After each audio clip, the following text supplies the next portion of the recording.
when you have two opposites that approach in a healthy manner, you have the combination for a super couple. But when you have one person with malicious intent approaching one person with vulnerable, honest intent, now you have a recipe for quite the opposite. And so, the story gets even worse if people don't actually know what happened. So the daughter is the one who's very suspicious, right? You said they went and hired a private detective. All this starts coming out. He's got a criminal record and things like that. And then one day, so the mum eventually tells Dirty John, hey, I don't want to be with you anymore. So one day, the daughter, Tara Newell, I'll just read this to you, had gotten out of her car in the parking garage of her apartment building, opened the door for her dog to hop out on August 20th, 2016, when suddenly she found herself in a fight for her life. He grabs me by the waist and he looks me in the eyes and says, "Do you remember me?" She said he began stabbing her with a knife, and this is a quote of hers, "But I am not aware that he's stabbing me because the knife is in a Del Taco bag." And she just thinks that he's punching her.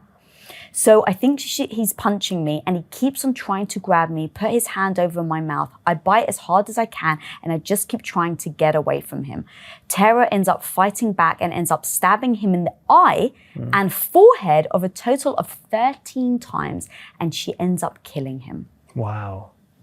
So I kind of like the way that story ends. I do that too. It's like, I don't want to wish death on anyone, but it's true, but when someone is attacking you, and that's when animal instinct takes over, and it's kill or be killed. Yeah.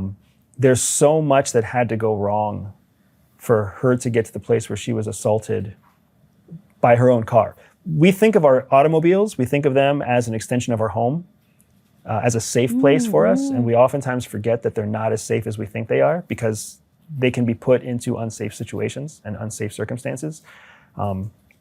But with that turn in the story, it's important for us to highlight that not only was Dirty John a con man, but on a spectrum of con man behavior, he was far to the extreme of what we call ASPD, or antisocial personality disorder.